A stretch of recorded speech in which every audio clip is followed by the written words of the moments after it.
मैंने कहा कल भी ये कि आंतरिक मांग है कि हम हमेशा सुख में रहना चाहते हैं। हमारी हर भाग दौड़ के पीछे यही मांग है कि इससे हमें सुख मिलेगा, शांति मिलेगी, आनंद मिलेगा। चाहे हम विद्या पढ़ते हैं, चाहे हम गृहस्थ में जाकर विवाह शादी आदि करते हैं, चाहे हम धन कमाते हैं, व्यापार करते हैं, नौकरी करते हैं, चाहे हम संस्थाएं चलाते हैं, राष्ट्र चलाते हैं, कोई भी हमारे द्वारा सृष्टि में कार्य किया जा रहा है, उसके पीछे हम अपने एक मांग की पूर्ति करने में लगे हुए हैं कि इससे मुझे सुख मिलेगा। सुख कह लीजिए, शांति कह लीजिए, आनंद कह लीजिए। इस सुख को यूं तो एक प्रकार का ही है, परंतु इसका वर्गीकरण और किया जाए थोड़ा सा तो 3 प्रकार से देखा गया है। एक शारीरिक सुख होता है, एक मानसिक सुख शांति होती है, और एक आत्मिक सुख आनंद होता है। शरीर से भोगने वाला सुख होता है, अंतःकरण सूक्ष्म शरीर के द्वारा प्राप्त सुख होता है, शांति होती है। और मैं जो एक चेतन तत्व हूँ, जो इस शरीर रूपी रथ में बैठ कर के यात्रा कर रहा हूँ, उसके लिए एक सुख होता है, वो आत्मिक आनंद कह लीजिए। ऐसा है तो एक प्रकार कई पर, और थोड़ा सा करेंगे तो ये वर्गीकरण होता है। पर ये हम शारीरिक सुख कैसे प्राप्त कर पाएंगे, आत्मिक मानसिक शांति कैसे हमें मिलेगी, आत्मिक आनंद हम कैसे प्राप्त कर पाए, इसका विधि विधान शास्त्रों में क्या है, तो इस पर थोड़े से विचार करेंगे। अगर हम शरीर से सुख लेना चाहते हैं तो हमें 4 काम करने होंगे। ये जो शरीर है, इसके साथ में हमने 4 काम करने होंगे, तो हमें इसके द्वारा सुख मिलेगा। सुख और दुख की अनुभूति करने वाला चेतन तत्व होता है, ये ध्यान दें। साधन शरीर और संसार है, पर अनुभूति चेतन तत्व को होती है। सारे स्वाद, सारे सुख दुख चेतन को पहुंचते हैं, ये समझना। माध्यम शरीर और संसार है। अब शरीर के द्वारा कैसे हमें मिलेगा, तो उसके लिए 4 उपाय बताए हैं। पहला उपाय बताया है, हमारा जो है शरीर के द्वारा शुद्ध आहार हो, उचित नींद हो, उचित ब्रह्मचर्य का पालन हो, और श्रम, परिश्रम, 4 चीजें शरीर को दो। इसको शुद्ध आहार जो देंगे वो शारीरिक सुख को प्राप्त करेंगे। शुद्ध आहार में कौन सा आहार माना जाए, तो गीता के अंदर आहार के 3 वर्गीकरण किए गए। सतोगुणी आहार, रजोगुणी आहार, तमोगुणी आहार। सतोगुणी आहार क्या देता है, रजोगुणी क्या देता है, तमोगुणी क्या देता है, इससे ही आपको पता चल जाएगा कि सुख लेने के लिए कौन सा आहार करें। उसमें कहा है, आयु शक्ति बलारोग्यम सुख प्रीति विवर्धना रस्या स्निग्धा स्थिरा हिया आहारा सात्विक प्रिया।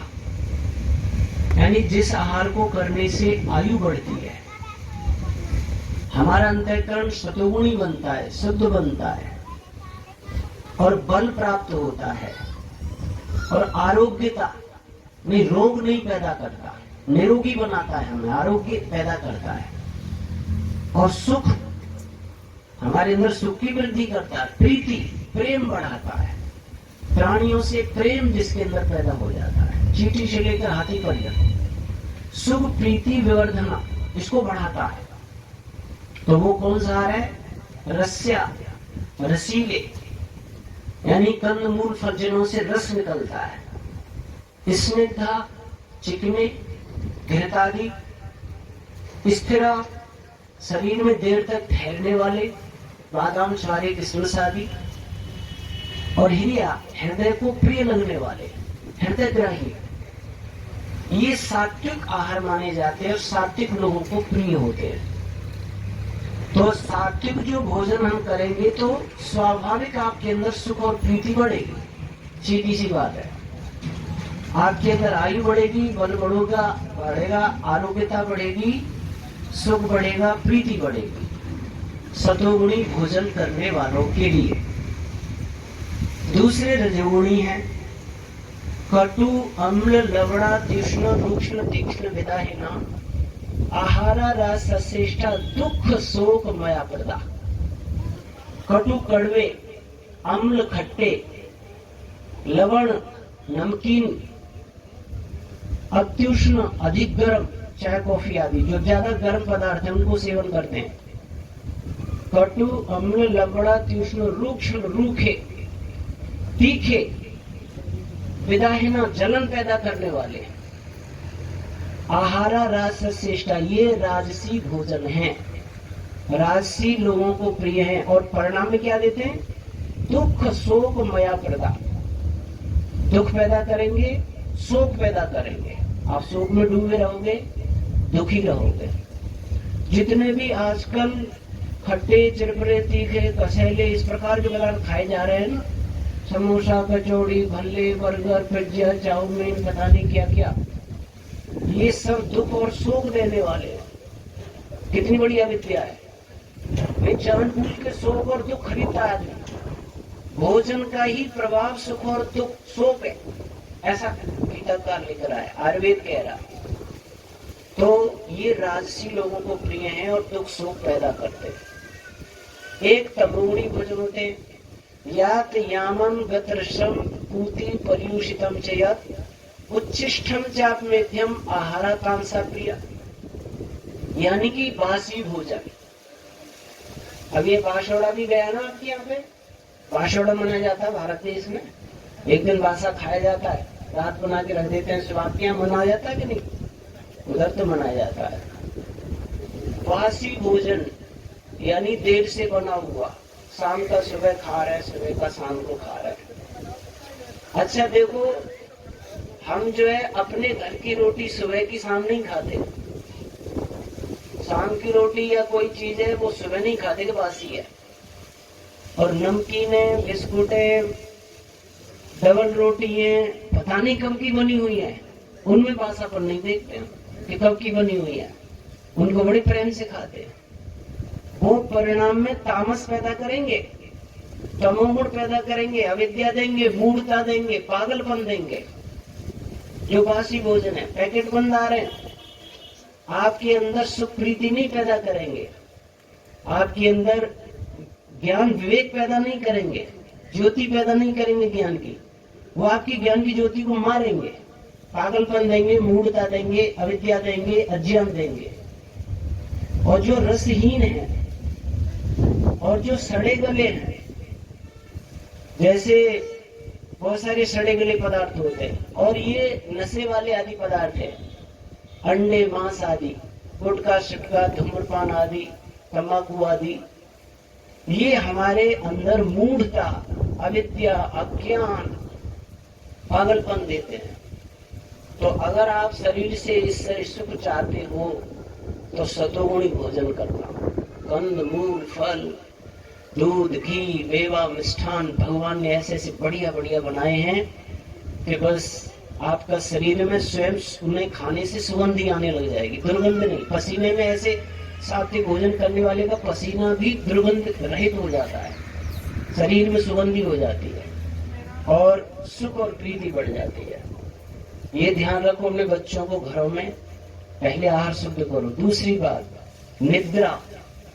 निद्रा भी शरीर की रथ का भोजन है और निद्रा का आयुर्वेद में दिया है रात्रि, यानी रात्रि के 9-10 बजे सो जाओ और सुबह 4-5 के बीच में जग जाओ।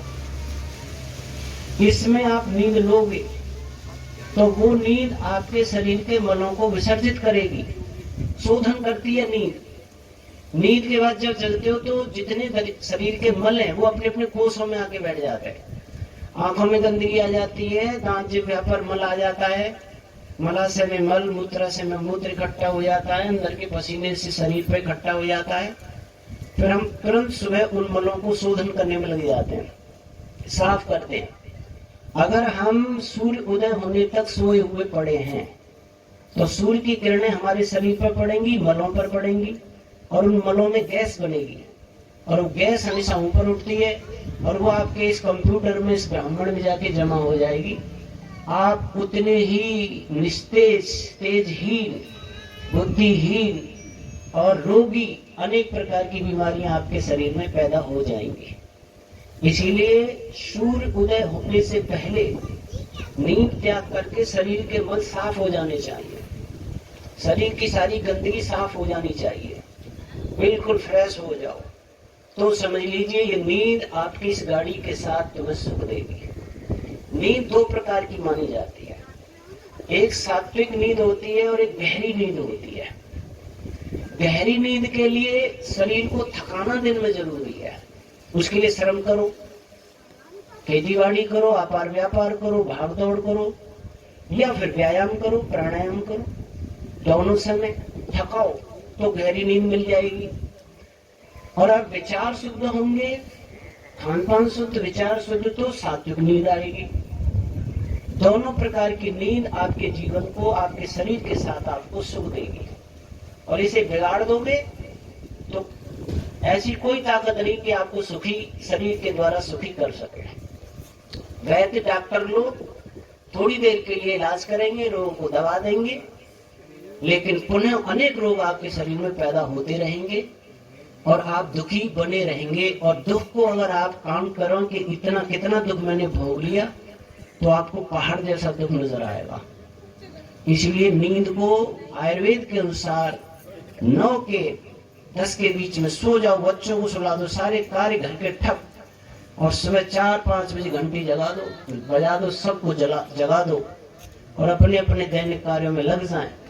आप इस शरीर से सुख प्राप्त करोगे। तीसरी चीज है, इसको शरीर से सुख लेने के लिए ब्रह्मचर्य का पालन। ब्रह्मचर्य का मतलब है मैं जो भी भोजन करता हूं उसमें से 7 धातुएं बनती है जो हमें स्पष्ट दिखाई देती हैं, और एक धातु होती है वो जो रूप में वो ऐसे नहीं दिखती, अनुभव में नहीं आती, पर वो भी एक 8वीं धातु बनती है। पर भोजन में से रस, रक्त, मांस, मेद, अस्थि, मज्जा, वीर्य 7 धातुएं बनती है। ये 7 धातुएं हमारे शरीर में संचित रहें, इकट्ठी रहें, इनका हमें बड़े प्रयास से उपाय करना पड़ेगा, बहुत प्रयास करना पड़ेगा कि हम ब्रह्मचर्य का पालन करें, संयम से रहें। उसके लिए आप सब जानते हैं हमारी संस्कृति जीवन के 3/4 हिस्से में, यानी 75 वर्ष उम्र तक पूर्ण ब्रह्मचर्य पालन का उपदेश करती है।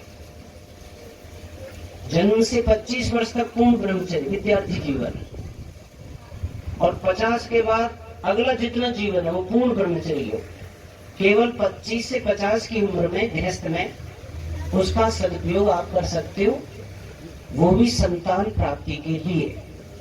उससे इतर हम अगर करते हैं तो हमें पाप भी लगता है, और शरीर रूपी रथ के द्वारा हमें कष्ट और दुख भी झेलने पड़ते हैं, अनेक रोगों का शिकार भी होना पड़ता है, और भगवान के द्वारा अनैतिक क्रिया के द्वारा पाप का फल भी भोगना पड़ता है।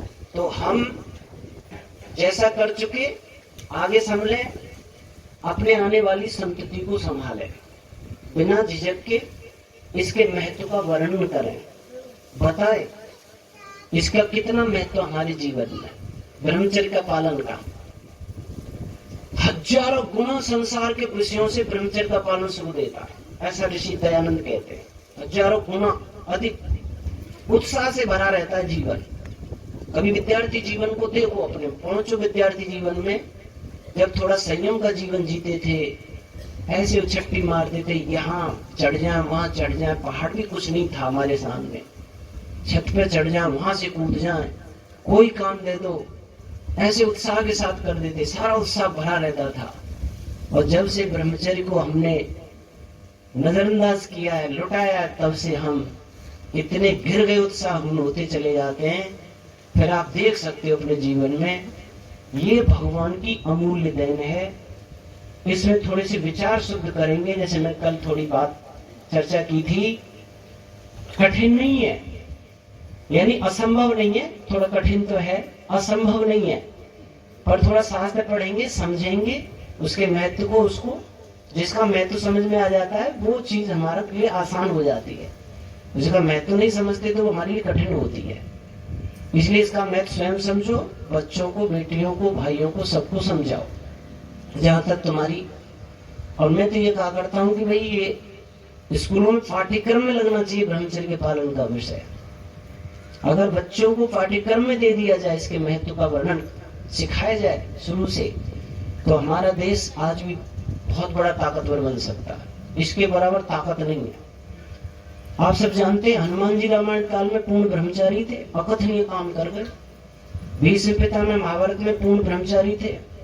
176 वर्ष की उम्र में 10,000 सैनिकों को मारना, अजय थे, किसी से पराजित होने वाले नहीं थे। अपनी मृत्यु का आभास स्वयं अर्जुन को बताया, तब मार पाया अर्जुन, मैं मार नहीं सकता था। वो ताकत थी ब्रह्मचर्य के पालन की। शंकराचार्य भी ब्रह्मचारी थे, उन्होंने भी नास्तिक मत को उखाड़ फेंका था। और महर्षि दयानंद पूर्ण ब्रह्मचारी थे, जिन्हों बहुत थोड़ा समय मिला था काम करने का, और वो उसी समय में कितना बड़ा काम कर गए, अकथनीय काम कर गए, समझो वर्णन नहीं कर सकते उनके काम का। वो ताकत होती है। तो इसको आप समझें और समझ करके अपने बच्चों को और नई पीढ़ियों को समझाएं, और उससे शारीरिक सुख भी प्राप्त होगा। जब से समझ जाओ उसी दिन से सुख प्रारंभ हो जाएगा। और एक चीज है, इसको श्रम देना, मेहनत देना। इसको खाली बैठा रखोगे तो ये दुखी कर देगा आपको। इसको कर्तु कहा है, कर्मशील। भगवान ने जगह जगह वेद में कहा है, कुर्वण्य वे कर्माणि जीव शिक्षकम क्षमा। 100 वर्ष तक भी कर्म करते हुए जीने की इच्छा करो। शरीर को आराम मत दो, इसको थकाओ, इससे काम लो। और नहीं तो आसन व्यायाम करो, दंड बैठक करो, चलो दौड़ो फिरो, नहीं तो खेती का काम करो, व्यापार का करो, और कुछ भी करो, पर बैठ के नहीं। एक तो तुम बैठे रहो और पानी पियो, उस स्वाद को देखो, और एक मेहनत करके आओ फिर पानी पियो, दोनों बहुत अंतर है। एक बैठ के 56 प्रकार के व्यंजन तुम्हारे सामने परोस दिए हैं, उसे खाओ, और खेत में खून पसीना बहा करके और फिर थाली में रूखी सूखी रोटी है उसको खाओ, दोनों में अंतर आएगा। ये शरीर भगवान ने बनाया है, मेहनत करने से सुख देगा, इसको बैठालने से सुख देगा ही नहीं। लिख के दे सकता हूँ, कोई कितना भी चर्चा कर लो, इसको बैठाल करके सुखी नहीं हो सकता है। इसीलिए बहुत से लोग क्या करते हैं, बैठ बैठे ही पैसे कमाते, पैसा बहुत आ जाता है, पर पैसा आ जाता है, एसी गाड़ियां होंगी, एसी मकान होंगे, पर सुख नहीं होगा, सुख नहीं होगा उसके जीवन में। और वो खरपति लोग देखे हमने, बड़े बड़े सेठ जो शरीर से काम नहीं लेते, पर फूंक छोड़ने वाले 2 फुलके खाते, और दाल का एक दाना नहीं होगा उसे पानी उसको खाते, और शरीर से रोगी पड़े रहते हैं। क्या फायदा किया भाई उस धन से? इतने धन कमाने से फायदा क्या लिया? शारीरिक सुख भी नहीं मिल रहा आपको, तो केवल मुनि बन गया, बैंक में जमा कर दिया, कहीं अंदर जमा कर दिया, या भवनों में लगा दिया। तुम्हें तो सुख मिलेगा जब तुम शरीर से उपयोग करो। इसीलिए इसको थकाइए रोजाना, कोई काम ढूंढिए, मेहनत कीजिए, परिश्रम कीजिए, तो आप शारीरिक सुख, 4 चीजें दोगे तो शरीर का सुख मिलेगा। इसको पाश्विक सुख कहते हैं। शरीर से सुख पाने वाली आत्मा पाश्विक सुख प्राप्त करती है। इससे ऊंचा एक सुख और है, उसको कहते हैं मानुषी सुख, मनुष्यों का सुख। और उससे ऊंचा होता है वो है देवताओं का सुख, दैवीय सुख, आनंद, वो आत्मिक सुख है। अब मनुष्यों जैसा सुख किससे मिलेगा? जो हमारा सूक्ष्म शरीर है, अंतःकरण है, मन बुद्धि चित्त अहंकार, सूक्ष्म शरीर है, उसको अच्छा बनाने के लिए, उससे सुख पाने के लिए 3 काम करिए। 3 काम करोगे तो आंतरिक शांति आपको मिलेगी। उसमें है शिक्षा, सत्संग और स्वाध्याय। शिक्षा आपको आंतरिक रूप से शांति देगी, सुख देगी। वैसे महर्षि दयानंद सरस्वती जी ने तो शिक्षा की परिभाषा ये की है, जिस करके सभ्यता, धार्मिकता, जितेंद्रियता, पवित्रता, विद्या आदि गुणों की वृद्धि होवे, उसको शिक्षा कहते हैं। लेकिन आजकल हम शिक्षा किसको कहते हैं? जितना पढ़ा लिखा आदमी होता है, MA BA PhD डिलीट कर लेता है, ये शिक्षित आदमी है। वैसे शिक्षा के स्रोत 3 हैं जिनसे शिक्षा में मिलती है। वो स्रोत 3 है, माता, पिता और आचार्य। इसमें लिखा है मातृमान पितृमान आचार्यवान पुरुषो वेदा। माता विदुषी हो, पिता धार्मिक हो, आचार्य आचार्यवान हो, वेदादि शास्त्रों में पारंगत हो और जीवन में उसका बहुत श्रेष्ठ आचरण हो। इन 3 के सानिध्य में होके जो गुजरेगा आत्मा, वो वेद बन जाता है, ज्ञानी बन जाता है, वो शिक्षित हो जाता है, वो महान हो जाता है। पर अब यहाँ बात ये आती है, अब जैसी हमें माता भगवान ने दी, बेचारी जैसी पढ़ी लिखी थी, जैसी उसके पास योग्यता थी, उसने हमें जो शिक्षा दी हमने ले ली। पिताजी हमें जैसे मिले हमारे कर्मों के आधार पे, हमें उनमें कोई कमी नहीं देख रही है। उन्होंने अपनी योग्यता से हमें कुछ शिक्षा दी अपने हिसाब से, वो हमने ले ली। और फिर जो आचार्यों के गुरुकुलों में या स्कूलों में कॉलेजों में गए, उन्होंने जो पाठ्यक्रम के द्वारा हमें पढ़ाया लिखाया, हमारे अंतःकरण में विद्या दी, वो हमने ले ली। उससे हम कुछ शिक्षित हो गए। उस विद्या से, उनके व्यवहार सिखाने से, उनसे हमें कुछ आंतरिक सुख शांति जो भी मिलती है। अगर कुछ गलत मिल जाता है, गलत अंदर भर जाता है, तो उससे हमें अशांति और बेचैनी और दुख भी मिलता है। वो हमारे हाथ में नहीं है। दूसरी चीज हमारे हाथ में है शांति पाने के लिए, सुख पाने के लिए, वो है सत्संग। जैसे यहाँ पर ये सत्संग चल रहा है, आप यहाँ आए हो अपने आवश्यक कार्यों को छोड़कर, तो वही वो सत्संग है। भजन उपदेश आदि प्रवचन वेदादि शास्त्रों पर चर्चा होगी। सत्संग का मतलब ये जिस करके सत्य से संग हो जाए, सत्य सत्य मान्यताओं की जानकारी हो जाए, जीवन जीने की कला सीख जाए, तो संसार को समझ जाए, अपने को समझ जाए, संसार के स्वामी को समझ जाए, जन्म मृत्यु के रहस्य खुल जाए कुछ हमारे दिमाग में, पाप पुण्य धर्म अधर्म के रहस्य खुल जाए। ऐसी चर्चाएं जहां होती है वो सत्संग है। ये सत्संग आंतरिक शांति देता है। सत्संग भी एक साबुन है। जैसे आपका शरीर वस्त्र गंदे हो जाते तो जल आदि से शैम्पू साबुन लगा करके आप शरीर वस्त्र आदि को साफ कर लेते हो, पर हमारा जो अंतःकरण है, दिल दिमाग के, वो गंदा हो जाए, उसको कैसे साफ करोगे, उसको कैसे धोओगे? तो उसके लिए हमारी संस्कृति एक सत्संग की विधा रखती है, और उसमें हम गौर से ध्यान से सुनते हैं। और अगर हमारी जिज्ञासा है तो कुछ प्रश्नोत्तर भी हम कर लेते हैं, कुछ समाधान भी हम न पा लेते हैं, विद्वानों से चर्चा कर लेते हैं।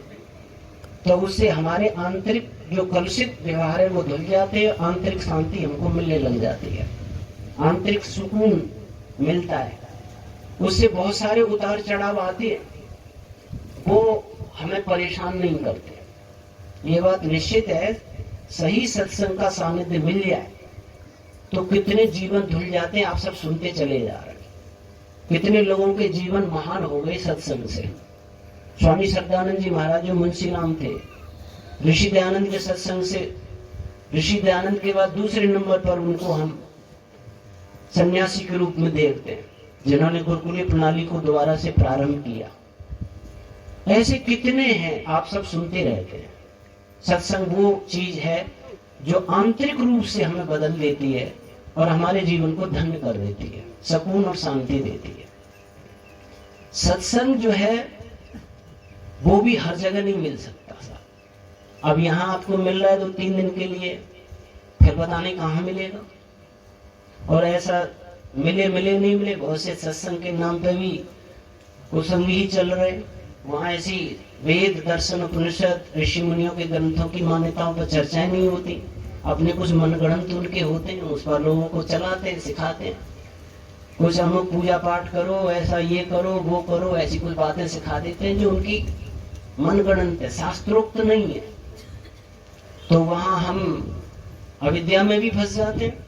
बहुत से बाबा और ये सिखा रहे, और एक निर्मल बाबा थे, टीवी पे आते थे पहले, अब तो खो गए। वो भी कुछ उल्टा सुल्टा बता देते। कोई कहता है मेरे में जीवन में बड़ा दुख है, बड़ी परेशानी है बाबा, मेरे पर कृपा कैसे बरसेगी? बोला आपने समोसा खाया? हाँ खाता हूं।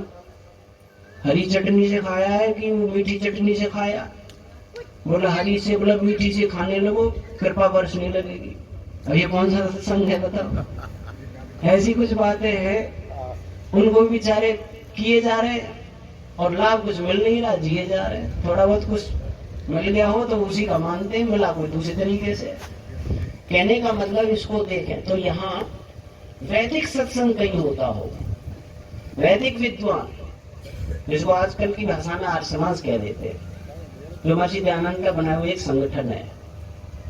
वैदिक विद्वान आर्य समाज के द्वारा जहां पर चर्चाएं हो वो निश्चित रूप से सत्संग है, क्योंकि वहां कोई अंधविश्वास, रूढ़ता की, बहकाने की विद्या से अलग आपको कोई मान्यता की चर्चा नहीं होती है। वेद शास्त्रों में जो सत्य सत्य मान्यताएं हैं उन पर ही चर्चाएं होती हैं।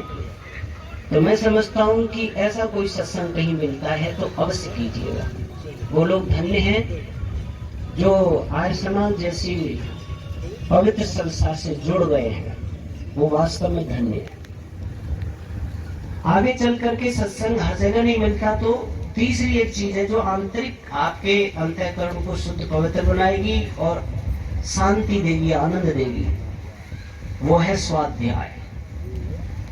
स्वाध्याय एक बहुत बड़ी चीज है साहब। जिस समय विद्यार्थी गुरुकुल से पढ़ करके अंतिम दीक्षा लेकर के जब घर की ओर लौटता है तो आचार्य उसको अंतिम एक उपदेश करता है, स्वाध्याय मा प्रमदतव्यम, स्वाध्याय प्रवचनाभ्याम मा प्रमदतव्यम, यानी स्वाध्याय करने में कभी प्रमाद मत करना। आप अपने दिल दिमाग में बैठा लीजिए कि मैंने अब तक जो पढ़ा है वो दुनिया की विद्या का 1% भी नहीं पढ़ा है। अथाह ज्ञान है इस दुनिया के अंदर, अथाह भंडार है, उसमें से चंद बिंदु आप इकट्ठे कर पाए अब तक की उम्र में। ऐसे समझो ज्ञान का समुद्र है, और समुद्र पर तुम गए तो तुम्हारे पास पात्र था, मानो एक गिलास है, कोई रोज गिलास भर के पानी ले आया, कोई के लोटा है तो वो लोटा भर के ले आया। शायद हम गिलास भर समुद्र में से पानी नहीं ले पाए ज्ञान का, इतना भंडार है इस दुनिया में। अनंत शास्त्रम बहुलाश्च विद्या। तो हमें क्या करना, हमेशा विद्यार्थी बनना। दिमाग में लगा दो इस बात को, इस सिद्धांत को दिमाग में फीड कर लो, मैं विद्यार्थी हूं और मैं अंतिम सांस तक विद्यार्थी रहूंगा। और जब अंतिम सांस भी आए तो भगवान से प्रार्थना करना, भगवान अगले जीवन में जो भी वेदादि शास्त्रों की विद्या रह गई है उसको मुझे आत्मसात कराना। मुझे विद्या ही प्राप्त करनी है, विद्या ही पढ़नी है। मुझे ऐसा जीवन दो जिसमें अधिक से अधिक आगे आगे में विद्या ही पढ़ता रहो। अगले जीवन के लिए प्रार्थना करके मरना, क्योंकि विद्या ही आत्मा का कल्याण करती है। और वो स्वाध्याय तुम्हारे हाथ में है। स्वाध्याय के लिए वैसे दो बातें कही है महर्षि पतंजलि जी ने। स्वाध्याय प्रणवादि जपोपदित्राणाम मोक्ष शास्त्राध्ययनम वा, यानी प्रणव जाप, ओम का जाप भी स्वाध्याय में आता है, और मोक्ष शास्त्रों का अध्ययन करना आता है। मोक्ष शास्त्र माने जिसमें मुक्ति अपवर के विषय दिए जाते हैं, जिसमें आत्मा परमात्मा से संबंधित विषय है। प्रकृति ये है, आत्मा ये है, ईश्वर ये है, जिसमें बंधन मोक्ष के विषय खोले जाते हैं। इन कार्यों से बंधन आएगा, जन्म मृत्यु आएगी, दुख आएंगे, कष्ट आएंगे। इन कार्यों से, कर्मों से बंधन कटेंगे, जन्म मरण का चक्र छूटेगा, आप मुक्त हो जाएंगे, आनंद में आ जाएंगे। इन कार्यों से आप इसी लोक में सुख शांति आनंद पाएंगे। इन कार्यों से आप इसी लोक में दुख, दरिद्रता, क्लेश, अशांति प्राप्त कराएंगे। ये बहुत सारे विषयों के बारे में जिन ग्रंथों के अंदर ज्ञान भरा हुआ है उन ग्रंथों को मोक्ष शास्त्र कहते हैं, उनको आर्ष ग्रंथ कहते हैं। महाभारत के बाद में आर्स और अनार्स का पैमाना किसी के दिमाग में आया तो गुरु